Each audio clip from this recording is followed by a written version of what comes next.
जय हिंद दोस्तों, जय हिंद बच्चों। पढ़ेगा राजस्थान, बढ़ेगा राजस्थान। अब तक आप ये अच्छे से जान चुके हो कि माध्यमिक शिक्षा बोर्ड राजस्थान अजमेर ने कक्षा 9 से 12 तक का जो सिलेबस है वो 40% कम कर दिया है और उसकी पूरी जानकारी है वो उन्होंने अपनी वेबसाइट पर भी अपलोड कर दी है। और उम्मीद करता हूँ अब तक आपने अपने अपने विषयों के जो सिलेबस 2021 की बोर्ड परीक्षा में कम हुआ है उसको अच्छे से समझ भी लिया होगा। और अगर हमारे भूगोल विषय की अगर हम बात करते हैं कक्षा 12 में, तो आपको पता है भी खंड ए के अंदर जो 5वां, 10वां और 11वां चैप्टर कम हो गया है, जबकि छठे पार्ट से एक टॉपिक कम हुआ है, धारावी कच्ची बस्ती जो है मुंबई की धारावी कच्ची बस्ती वो, और 12वें चैप्टर से केवल अंत का एक टॉपिक पर्यावरणीय सम्मेलन वाला है वो कट हो गया। इसी प्रकार आप ये जान चुके हो भी खंड ब में से हमारा जो 15वां, 16वां, 17वां, 18वां और 21वां और 22वां चैप्टर है वो पूर्णतः हटा दिए गए हैं। और जबकि 14वें जो हमारा जो पाठ है उसमें से हमारी जो प्रजातीय समूह जो टॉपिक है जिसमें धार्मिक संरचना, भाषाई संरचना और प्रजातीय तत्व हैं वो हटा दिए गए हैं, यानी अंतिम जो सब टॉपिक है वो हमारा हटा दिया गया है। और आपको मैंने ये भी बता दिया था भी बोर्ड का जो पेपर है जिन विषयों में प्रैक्टिकल होता है उसमें थ्योरी का पेपर 56 नंबर का होता है। इसमें 28 नंबर का जो अपना 28 मार्क्स का खंड ए होता है और 28 मार्क्स का ही खंड ब रहेगा। अब बात ये आती है, तो फिर आज मैं ये वीडियो क्यों लेकर आया हूं आपके सामने। अगर आप में से जिन स्टूडेंट्स ने, जिन शिक्षक साथियों ने गौर किया हो तो भूगोल विषय के साथ माध्यमिक शिक्षा बोर्ड से एक त्रुटि हो गई है। त्रुटि क्या हुई है, उन्होंने कट सिलेबस के बाद में जो अब नया जो अंक विभाजन देना था हमें भी, अब कौन सा जो चैप्टर या यूनिट है वो कितने अंक की हो गई है, वहां से माध्यमिक शिक्षा बोर्ड से त्रुटि हो गई। उन्होंने क्या किया, कट सिलेबस के बाद में जो पुराना जो सिलेबस था उसी को वहां पर दोबारा दे दिया और लगभग वही अंक विभाजन सा वहां पर सेट करके दे दिया। वो ये चीज शायद किस प्रकार गलती हुई ये तो मैं नहीं कह सकता भी, जो चैप्टर या जो यूनिट हमारे पाठ्यक्रम से कम हो गई थी उनके अंक विभाजन भी वहां पर दे दिए। तो उसको देखकर मैं भी हैरान हुआ, बहुत से स्टूडेंट और टीचर साथी भी इस चीज को समझे भी, यार ये तो बड़ी गड़बड़ हो गई भी, अब हमें ये कैसे पता चले भी किस यूनिट से कितने नंबर का पेपर है वो आएगा। क्योंकि देखिए बोर्ड परीक्षा की तैयारी में अंक विभाजन का भी अपना एक महत्वपूर्ण रोल रहता है।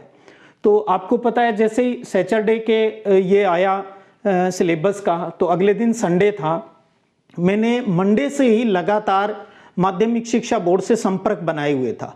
तो सोमवार को पूरी बात अच्छे से नहीं हो पाई, फिर मैंने मंगलवार को दोबारा प्रयास किया और मैं जो माध्यमिक शिक्षा बोर्ड की जो ऑफिस की टीम है उनको ये बात समझाने में कामयाब हुआ भी, सर इस प्रकार से 2021 की बोर्ड परीक्षा में भूगोल विषय में अंक विभाजन की ये त्रुटि हो गई है।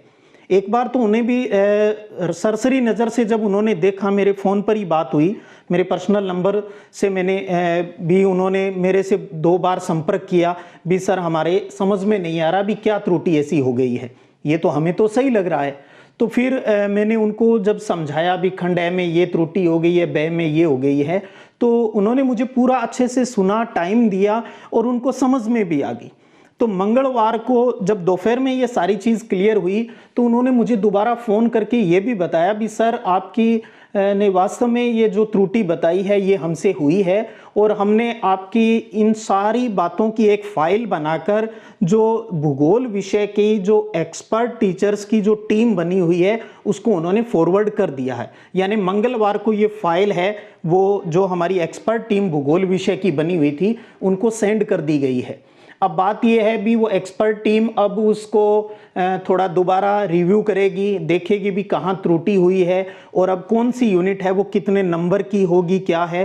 तो बोर्ड वालों ने अवगत कराया है मुझे भी, बहुत जल्द, जितनी जल्दी से एक्सपर्ट टीम हमें रिपोर्ट वापस देगी उसी दिन हम अति शीघ्र और उस नए जो अंक विभाजन का जो पैटर्न आएगा उसको है वो साइट पर अपलोड कर देंगे।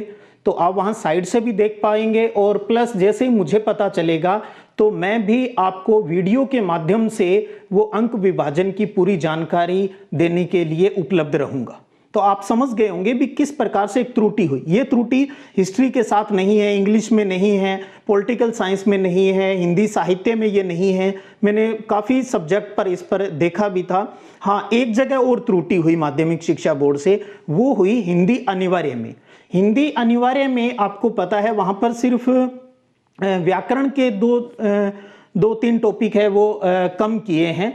तो वहां पर भी अंक विभाजन में वही त्रुटि उनसे हुई भी, अंक विभाजन में उन्हीं पद परिचय और उन टॉपिक्स को अलंकार वाले को उन्होंने अंक विभाजन में वापस दे दिया। तो शिक्षक साथियों के और बच्चों के कंफ्यूजन हुआ भी, एक तरफ तो बोर्ड कह रहा है भी ये कट हो गया और दूसरी तरफ नीचे जो अंक विभाजन दिया जा रहा है उसमें उसको वापस शामिल कर लिया है। तो ये चीज भी मैंने बोर्ड के सामने रखी भी, हिंदी अनिवार्य की बात भी रखी और अपने भूगोल विषय की बात भी वहां रखी। तो आपको बताना चाहूं इन दोनों ही सब्जेक्ट की फाइल है वो अब एक्सपर्ट टीम के पास चली गई है। बहुत जल्द उसका सही करके वो हमें जानकारी उपलब्ध करवा देंगे। तो मैं यही सलाह दूंगा आपको, तब तक आप किसी प्रकार की टेंशन नहीं ले, क्योंकि बच्चे भी मैसेज कर रहे हैं सर अब पता ही नहीं चल पा रहा है भी कौन सी यूनिट कितने की होगी। तो मुझे उम्मीद है भी 2-4 दिन में या इसी वीक में ये अपना सारा हल होके सॉल्यूशन है वो आ जाएगा इसका। तब तक आप अपनी जो स्टडी है वो कंटिन्यू रखिए। जो चैप्टर आपके हट गए हैं, पढ़े हैं तो नुकसान नहीं है, भविष्य में वो चैप्टर आपको आगे कॉलेज के अंदर कंपटीशन के अंतर्गत वहां पर आपको काम आएंगे। कोई नुकसान नहीं हुआ है आपका। बस इतना है भी जो चैप्टर अब आपके 2021 बोर्ड परीक्षा के लिए बचे हैं उनको हमें अच्छे से पढ़ना है, एक एक लाइन को समझना है, हमें अच्छे से प्रश्न बनाने सीखने हैं, किस प्रकार से आंसर देना है, उन चीज़ों को हमें बारीकी से सीखना है। तो मैं आपको एक चीज़ कहना चाहूँगा आप सब बच्चों को, आप अपने सिलेबस को टाइम टू टाइम रिवाइज भी करते रहें। जैसे एक चैप्टर को आगे बढ़ रहे हो तो पीछे वाले जो चैप्टर आपने पढ़ लिए हैं उनको भी आप एक सरसरी नज़र से बार बार है वो रिपीट करते रहें। कहते हैं ना, करत करत अभ्यास के जड़मती होत सुजान। जितनी बार आप अभ्यास करोगे उतनी ही चीज़ें आपको लंबे टाइम तक याद रहेगी, आपके लिए बहुत ही बेनिफिशियल रहेगा। तो यानी आप अपनी तैयारी सतत रूप से जारी रखें। जो भी परिवर्तन होगा मैं जरूर आपके सामने अति शीघ्र उस चीज़ को लेकर प्रस्तुत रहूँगा। तो आपसे एक ही निवेदन है, जो बच्चे अभी भी किसी कंफ्यूजन में हैं या सिलेबस को लेकर अच्छे से नहीं समझ पा रहे हैं, तो मैं आपको बताऊंगा, आप सिद्धिविनायक संग्रिया के YouTube चैनल पर जाओगे तो आपको पहले सिलेबस का जो कौन सा कट कर दिया है वो वीडियो भी आपको मिल जाएगा। और इस वीडियो में मैंने आपको ये जानकारी उपलब्ध करवा दी भी इसमें अंक विभाजन की थोड़ी त्रुटि है। जल्द ही माध्यमिक शिक्षा बोर्ड है वो राजस्थान अजमेर इसको है वो सॉल्व कर देगा और हमें अवगत भी करवा देगा। तो आप किसी प्रकार की अंक विभाजन को लेकर है वो कोई टेंशन न लें। इसके साथ ही एक बात बताऊं, कुछ बच्चों ने कहा सर प्रैक्टिकल वाली बुक, तो आपको मैं जानकारी दूं, आप स्क्रीन पर शायद ये देख भी पा रहे होंगे, आपको ये किताब मिली होगी स्कूल से या निजी स्कूल से हो तो आपने खुद बाजार से परचेज की होगी। ये अपने कक्षा 12 भूगोल की प्रायोगिक भूगोल के नाम से पाठ्य पुस्तक है। अगर आप इस चैप्टर को, इस बुक को खोलकर देखेंगे तो आपको इसके अंदर 6 चैप्टर मिलेंगे, क्योंकि आपको पता है 30 नंबर का बोर्ड के अंदर प्रैक्टिकल का भी होना है। तो 6 जो यूनिट है इसके अंतर्गत, इन 6 यूनिट में ये 6 चैप्टर, 6 यूनिट मान लीजिए, 6 चैप्टर बोलिए, इनमें से 2 यूनिट आपकी हटा दी गई है। एक तो 3 नंबर की यूनिट है सांख्यिकीय आंकड़ों का निरूपण। आपको बताऊं मैं इसमें क्या था, आपको याद हो 10वीं क्लास गणित में आप पढ़ते थे माध्य, माध्यिका, बहुलक, ये टॉपिक होते थे गणित में, याद है? हो सकता है कुछ बच्चों को डर लग रहा होगा, अच्छा ये भूगोल में भी, हाँ ये भूगोल में भी आते हैं। ये अपने यहाँ +2 में प्रैक्टिकल के अंदर ये यूनिट थी और प्रैक्टिकल के अंदर एक 4 नंबर का प्रश्न अनिवार्य आता था और इसको हल करना होता था। इस बार इस कट सिलेबस के अंतर्गत इस गणितीय जो यूनिट है, एक ही गणितीय यूनिट है अपनी, इसको हटा दिया गया है। यानी ये माध्य, माध्यिका, बहुलक और वाली जो टॉपिक है वो इसमें से हटा दिया गया है अपने लिए। और दूसरा जो अंतिम है क्षेत्रीय अध्ययन, एक सर्वे करना होता है अपने जहां आपका स्कूल है वहां से 30 किलोमीटर दूर किसी गांव में जाकर सर्वे करना होता है। ठीक है, तो ये प्रश्न हटा दिया गया। किस रूप में हटा दिया गया ये समझ लीजिए आप। ये आपको यानी जो थ्योरिकल जो 12 नंबर का प्रैक्टिकल का जो पेपर होता है उसमें ये चैप्टर नहीं आएगा। हाँ, क्षेत्रीय अध्ययन है वो सिलेबस में है, भी किसी गांव में जाकर उसको सर्वे करना है। क्योंकि प्रैक्टिकल का जो 30 नंबर का पेपर आता है इसमें आपका जो 12 नंबर का तो एक पेपर होता है उसके अंतर्गत, जो आपको परीक्षा कक्ष के अंतर्गत वहां देना होता है। जो बाहर से एग्जामिनर आते हैं वो पेपर बना के लेके आते हैं और उसमें से 12 नंबर का पेपर होता है। और 6 नंबर का जो आपका ये जो प्रैक्टिकल रिकॉर्ड है, ये जो किताब है इसके अंदर पीछे प्रश्न उत्तर दिए हुए हैं, उनके प्रश्नों के आपको उत्तर लिखने होते हैं, जिनमें से 4 नंबर का ये रिकॉर्ड है और 2 नंबर जो आपसे मौखिक परीक्षा ली जाएगी, यानी इसके अंदर जो आपने पढ़ा उस पर आधारित प्रश्न है वो एग्जामिनर साहब आपसे पूछते हैं। उसके अलावा एक इसके अंतर्गत समपटल सर्वेक्षण होता है जो फील्ड का कार्य होता है।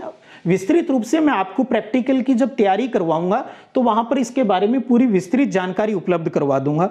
तो समपटल सर्वेक्षण होता है वो 6 नंबर का होता है, वो भी उसमें 4 नंबर का तो जो कार्य किया जाता है वो, और 2 नंबर का एग्जामिनर साहब आपसे उसमें प्रश्न है वो पूछते हैं।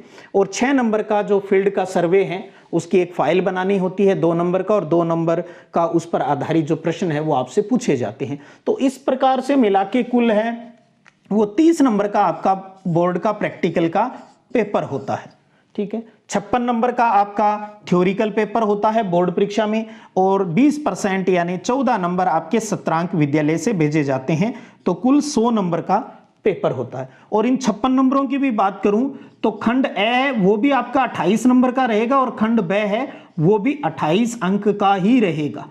और कौन सी यूनिट क्या रहेगी वो उस पर मैंने बात कर ही दी है, अभी बहुत जल्द है बोर्ड उसको जो संशोधित करके हमें आंकड़े उपलब्ध है वो करवा देगा। और उसके बाद में मैं आपको बताना चाहूँगा, अभी कुछ दिन पहले ही चूरू डिस्ट्रिक्ट की एक बच्ची श्योपुरा गांव की है जो राजकीय उच्च माध्यमिक विद्यालय देपाल सर में पढ़ती है, चूरू डिस्ट्रिक्ट से। नाम है मोनिका पूनिया और पिताजी का नाम है दौलत राम जी पूनिया। उस बेटी को इस वीडियो के माध्यम से थैंक यू बोलना चाहूँगा। उन्होंने मेरे इस YouTube चैनल से जुड़कर उन्होंने जो फील किया एक टीचर को भी, किस प्रकार सर हमारे लिए कर रहे हैं, और एक बहुत ही मेरे पर अच्छी सी कविता लिखी, मुझे बहुत अच्छी लगी। उस बेटी को बहुत बहुत धन्यवाद। और सही कहा बेटा आपने, मैं हमेशा बच्चों को लेकर, स्टूडेंट्स को लेकर बहुत अवेयर रहता हूँ। मेरे लिए मेरे खुद से पहले मेरे स्टूडेंट हैं, और आपने बहुत अच्छे से उसके संदर्भ में लाइनें लिखी है। और इसी तरीके से पिछले वर्ष शिक्षक दिवस पर मेरी कक्षा 12 की स्टूडेंट रमनदीप कौर ने और सुख महेंद्र सिंह जी की बेटी अमरपुरा जालूखाट सही, उन्होंने भी अच्छी सी कविता लिखी, बहुत अच्छी लगी। और उसके बाद में सरदार शहर चूरू डिस्ट्रिक्ट से ही एक बेटा हमारा दीनदयाल पूनिया, उसने भी एक कविता लिखी और मुझे सेंड भी की, और मैंने स्टेटस पर भी लगाया। मुझे बहुत सी दुआएं मिली। मैं कहना चाहूँगा बेटा भी सच कहा आपने, मैंने अपने जीवन में बच्चों की दुआएं ही कमाई है, और उन बच्चों के आशीर्वाद से, उनके विश्वास से ही आज मैं, मेरा परिवार जिंदगी के इस उठे हुए जो दौर है, यानी इस जिस पोजीशन पर आज मैं हूँ वो आप सब की दुआओं से ही संभव हो पाया है। तो आप सब प्यारे बच्चों को बहुत बहुत धन्यवाद। और कहना चाहूँगा, मैं एक दिन एक बहुत ही प्यारी सी लाइन पढ़ी थी किसी पत्रिका में, भी वास्तव में वो चीज़ हम सब के लिए बहुत प्रेरणादायक है, वो आप सब बच्चों के लिए भी। क्योंकि मोनिका बच्ची, आपको पता है मैंने पहले एक वीडियो में बताया था, इस बच्ची ने नोट्स के 2 रजिस्टर बनाती है। ये एक रजिस्टर खुद के लिए और दूसरा अपने आसपास के लगभग 30-40 बच्चों तक उसने नोट्स पहुंचाए हैं इस वीडियो के माध्यम से बनाकर। और मैंने भी उसी बच्ची के नोट्स आपको जितने चैप्टर के उसने मुझे भेज दिए थे PDF बना के, वो मैंने आप तक भी पहुंचाए थे भी। हालांकि मेरा प्रयास यही है भी बच्चे खुद वीडियो से नोट्स बनाएं, लेकिन फिर भी क्या पता बच्चों के क्या है, सर नोट्स भेजो नोट्स भेजो। तो चलो मैंने कहा भी चलो हो सकता है कुछ को ज़रूरत हो, लेकिन पहला तो मेरा यही कहना है भी आप भी उस बच्ची की तरह वीडियो के माध्यम से आप खुद नोट्स बनाएं। तो मैं कहना चाह रहा था, उसकी वो बातें जब याद आती है मुझे भी, दूसरों को सफल होने में मदद कर आप तेजी से और अच्छे से सफल हो सकते हैं। वास्तव में कितनी प्यारी लाइनें हैं जो आप सब इस प्रकार के सब बच्चों पर लागू भी होती है। सही है, अगर हम दूसरों को सफल होने में मदद करेंगे तो हमारे साथ अपने आप ही अच्छा होने लगेगा। आपको याद है, बुजुर्ग लोग कहते हैं भी कहीं लिया दिया हुआ आडा आता है। मैं मेरी भाषा साथ में यूज़ कर रहा हूँ, वो यही चीज़ें हैं। तो आप दूसरों के लिए भी पॉजिटिव सोच रखते हो, इसके लिए आप उन सब बच्चों को सैल्यूट जो इस प्रकार की सोच रखते हैं। तो ये था आज का वीडियो जिसमें मुझे ये बताना था भी किस प्रकार से माध्यमिक शिक्षा बोर्ड से त्रुटि हुई है, और बहुत जल्द, बहुत एक्टिव है अपना माध्यमिक शिक्षा बोर्ड राजस्थान अजमेर, इंडिया में बहुत अच्छी पोजीशन पर है हमारा बोर्ड, और बहुत जल्द एक ही त्रुटि हुई है और उस त्रुटि को वो बहुत जल्द सुधार कर हमारे ज्योग्राफी विषय में कौन सी यूनिट कितने नंबर की है उसकी जानकारी हम तक पहुंचा देंगे। और तो फिर मिलेंगे अगले वीडियो में किसी और टॉपिक को लेकर। तब तक जय हिंद, जय भारत।